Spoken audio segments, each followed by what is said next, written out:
to enhance.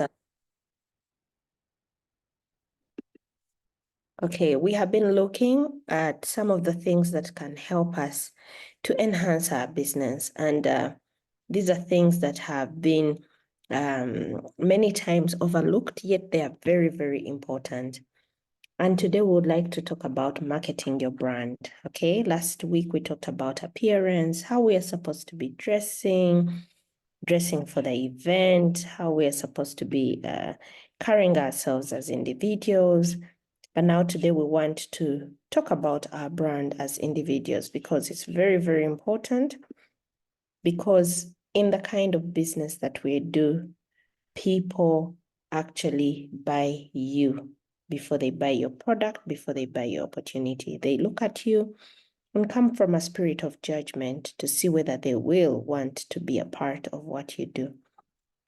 So today we are going to talk about being visible and standing out. In the past few years, I've had opportunities to meet people, especially after the end of a meeting. And many of these people, usually, I see them, looking at the people who have been able to bring them into the business. And then they say, but me, I want to work with you. And I realize that many times people do that because, they see and they are attracted to certain people more than others. Okay, so today we are going to talk about the power of a brand, the power of a brand. And like I've said, people buy us before they buy our product. Now, if you are a brand, a good brand, that is going to determine your growth in the business, okay? That is going to determine your sales. It's going to determine your customers. It's going to determine your awareness. It's going to determine your success. So many of us may ask ourselves, what does this word brand mean? Okay. The word brand is, for example, your X factor. What makes you tick?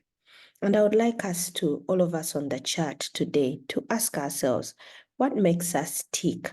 Okay. And we use the chat room and write down the things that make us tick. What makes you stand out? Okay. What makes you tick? What do you say? What do you do that leaves a mark on others? Okay. One of the things that I'll tell you about very strong brands is they attract people, they attract money, they attract clients, they attract, different opportunities to you. So we need to start paying attention. What is it that the world knows about you?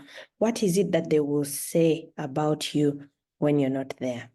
There are people I know who have created a brand where people say, that person is always late, okay?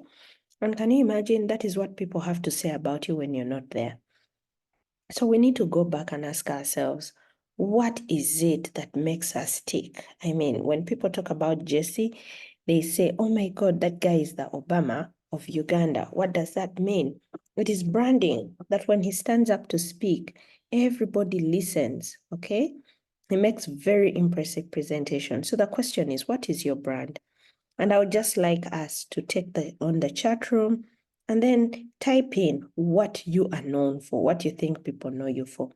And if people don't know you for anything, that is also dangerous, okay? So it's very, very important.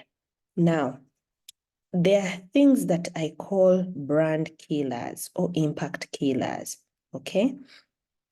And I'll give you examples of some of these impact killers. One of them is self-deprecating statements. What does that mean?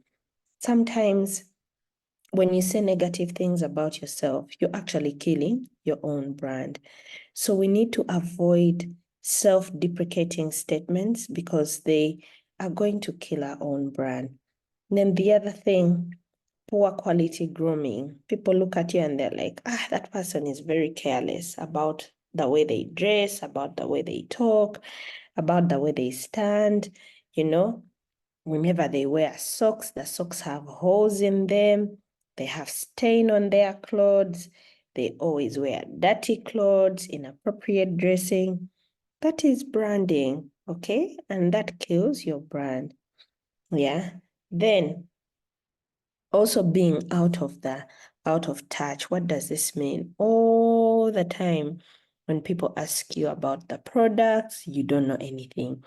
When people ask you, you attend training, but then you can't explain. That kills your brand, because people will brand you as somebody who never knows anything.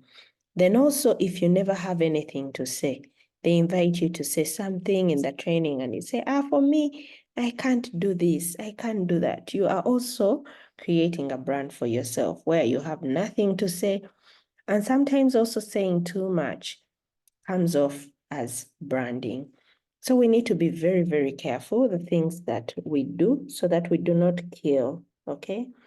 These are impact killers and we just need to be mindful of them, okay? So after that, the other thing that we are talking about, last week we talked about appearance. This time we're going to talk about some of the small things. People look at us, okay? And then they can decide whether they will join our business or not. A very good example is our posture. The way you stand, the way you sit, the way you bend, okay? That alone in itself speaks a lot about you. There are people who sit and then, everybody is looking at you like this person does not know what they want in life. They don't know where they are going, So we need to start being mindful of the way we stand, the way we sit. A sitting posture alone can determine whether you want to be successful or not. Then we also have something that they call poise. Then body language. For example, when you are seated in a meeting room, you're seated next to a guest, you've invited a guest, and they are doing a presentation, and guess what? You're not clapping, okay? For example, you're not clapping. That alone shows the guest that you're talking to that maybe these things actually don't work. Maybe some people have been staged to the front. So you need to keep watch of your body language. You need to take note. And then there's what we call etiquette. Etiquette is acceptable behavior in society. And with etiquette, we are going to learn about meeting room etiquette, dining etiquette, when you go for these dinners, the world team conventions. All that is very, very important. Then we have what we call character. I think many of us know very, very well that character is very, very important.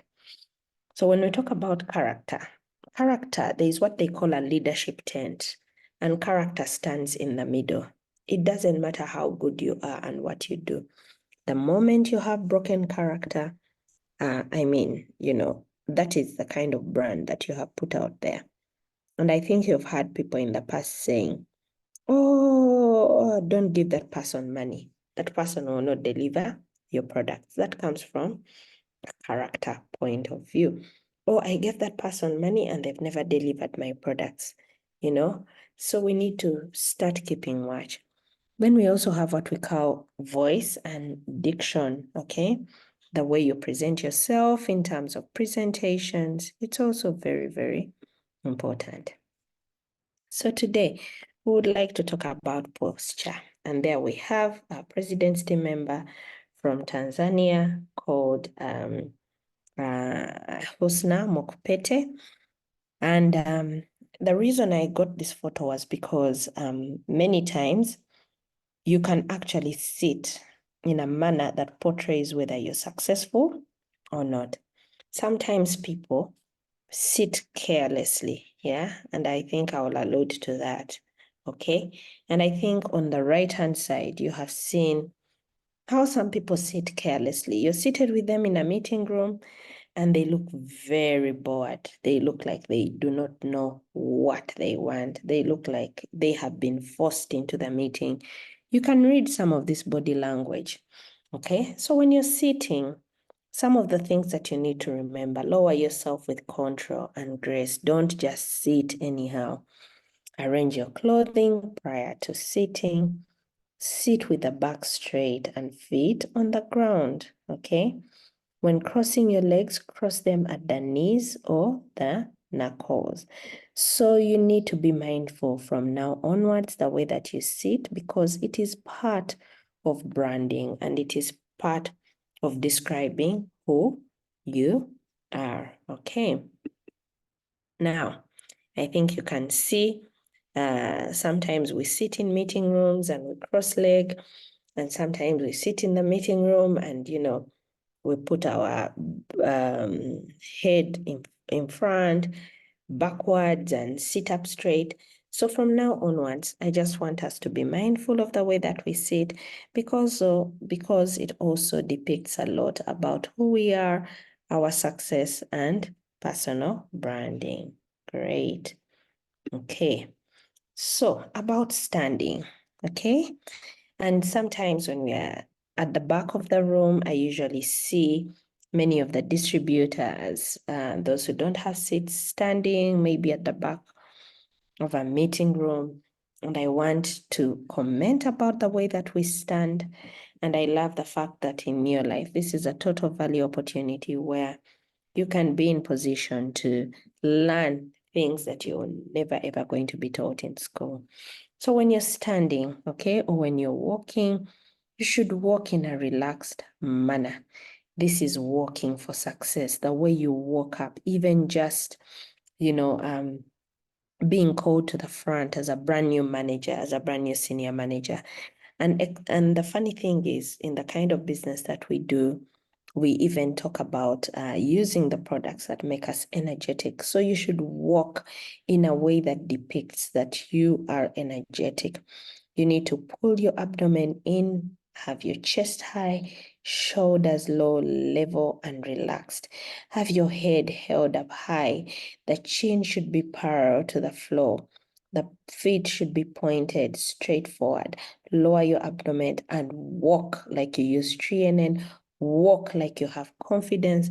Walk like you know where you're going. Walk like you are walking for success. Very, very, very important.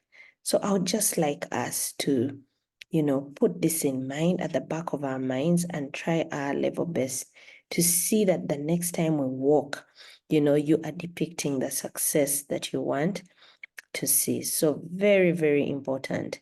Make sure that we need to revise our walking. Okay. So after that, the next thing that we are going to learn about is bending.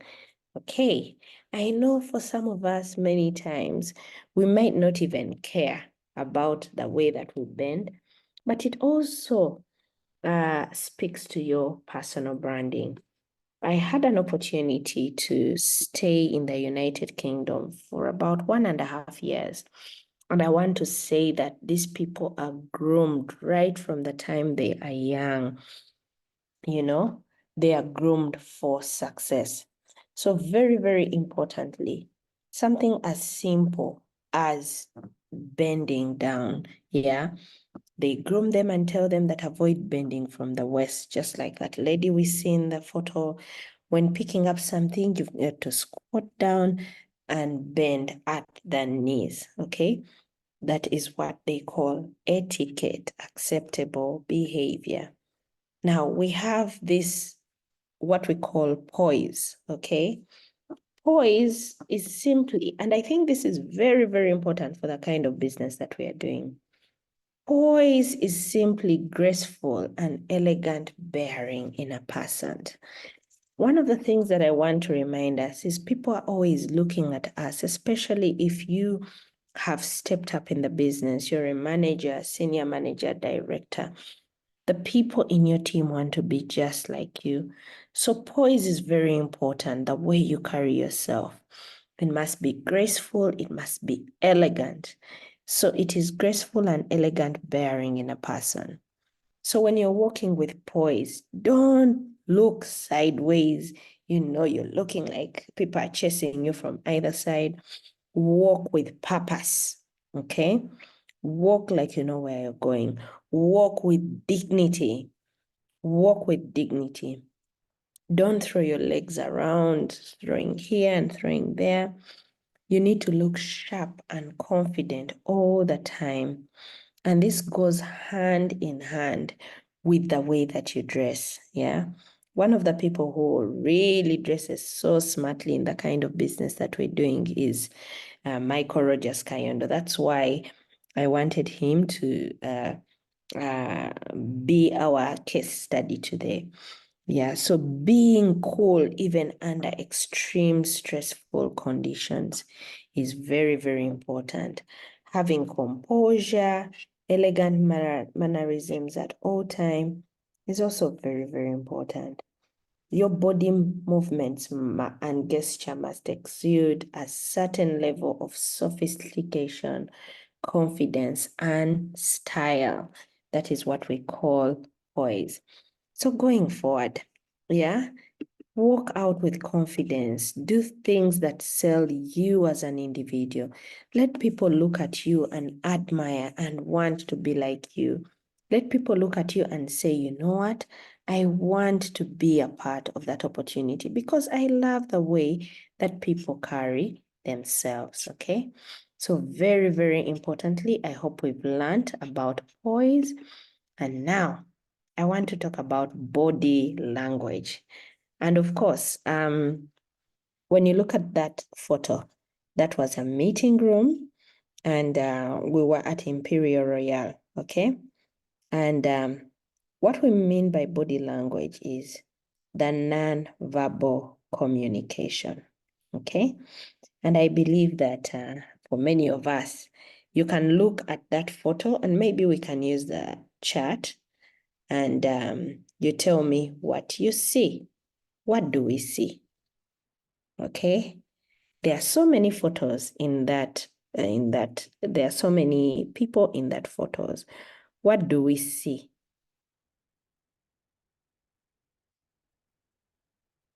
Okay, I'm waiting for your engagement in the chat room. What do you see?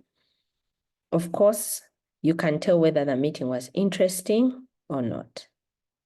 You can tell by the body posture how people were seated. You can tell someone even had their camera out. What do you think was happening?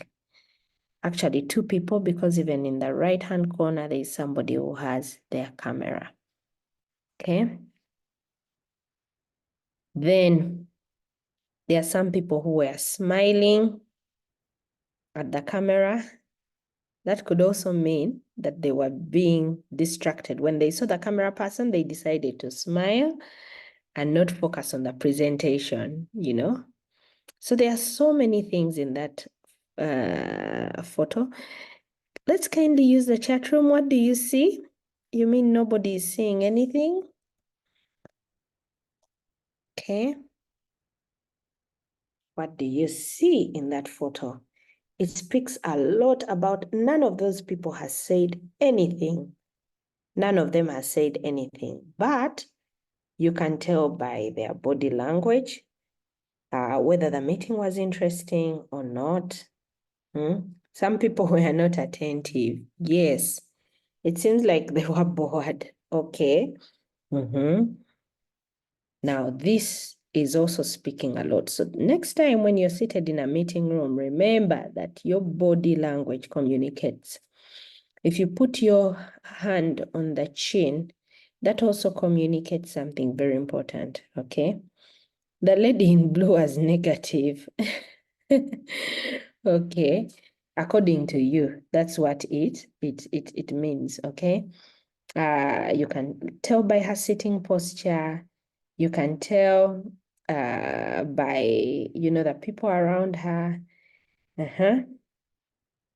Like they don't mind whatever is going on, just passing time. So next time, if you are a distributor and you sit next to a guest, please make sure you take note of the way that you're sitting because it will set the tone for the meeting. Yeah, so people read our nonverbal communication or the body language. I expected to have 64 responses on the call so that for learning purposes, we could learn and know next time what to do and how to do it, okay? Yeah, so very, very importantly, we need to start paying attention to our body language. Their attention was elsewhere. Can you imagine all the people were seated in one meeting, but then now, because of their body language, you are, sharing what it is that you're saying. Okay. So about body language, I just want to say something. First of all, you need to remember that how you look is as important as what you are saying. Sometimes you don't need to say anything, but the things that you're doing, the way that you're looking, your posture, your standing speaks a lot for you. So the first thing that I want to say is look interested in the business meeting, okay? You need to look interested in the business meeting. Avoid dozing. Really, if you sit next to somebody in the meeting and then you're telling them about products that work and you're dozing, really, it doesn't make sense. Use powerful body language. Give it a smile, a strong handshake, eye contact, confident posture while you're seated. And now there are photos there of the same man, but having different, pricking his nose, putting his hand on his mouth, putting his hand on his chin, making a tick sign. So all those are very, very important. So you have to make sure that you are, going forward. Now, when we talk about voice, diction, and presentation, I'm sure one day we are going to have a day for only presentations. When people are listening to you, my friend, you have to be very careful on your mode of delivery. The way that you stand, the way that you hold the microphone. Some of us even hold the microphone and blow. Oh, oh, oh. Are you hearing me? Are you hearing me? That kind of thing. So we'll have a whole day on presentation skills, on how you can be able to present. You have been asked to give your testimony. You need to be ready to do that, okay? So we shall have a whole day on that. Now, today we are going to talk about etiquette in the last 5 minutes. But of course, we are going to have an opportunity to continue with etiquette in the next meeting. Now, what is etiquette? There is this nice English word called etiquette. Etiquette is simply acceptable behavior, okay? Acceptable behavior where? In society. Acceptable behavior, so we need to learn one or two things about acceptable behavior, especially when you're working in teams, you're working in communities. And kindly allow me, next week we are going to tackle what we call meeting room etiquette, okay? What is expected of you in a meeting room? What is expected of you in a meeting room? How should you conduct yourself? Today we've learned that our posture, our sitting, our standing, our bending speaks a lot of volumes. Our body language speaks a lot of volumes. Next week we are going to handle phone etiquette, okay?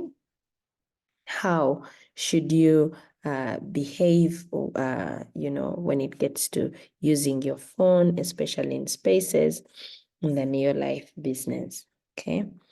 The other thing that we shall talk about is dining room etiquette. We are going to have opportunities to go out to dine and wine with people who are in life where we want to be. So we need to learn, how do you conduct yourself? You've gone to Mauritius, you've gone to Dar es Salaam. How do you conduct yourself in places like this? Then also we shall talk about the portions, what's acceptable, what's not acceptable. And then sometimes you're going to find the dinner table when it has been set like this. What do you do? I remember when we went to the Windsor Golf and Country Club when I became an Emerald Director, for the very first time, the company took us through the dining room etiquette because they were preparing us to travel all over the world. So they had to teach us how we could be in position to, when we find a table laid like that, what does that mean, okay? So next week, we are just going to tackle a little bit of that. Then I think you have seen people going to hotels, people using napkins. Some people use them in different ways. So what is acceptable and what is not? So very, very importantly, we are going to tackle that.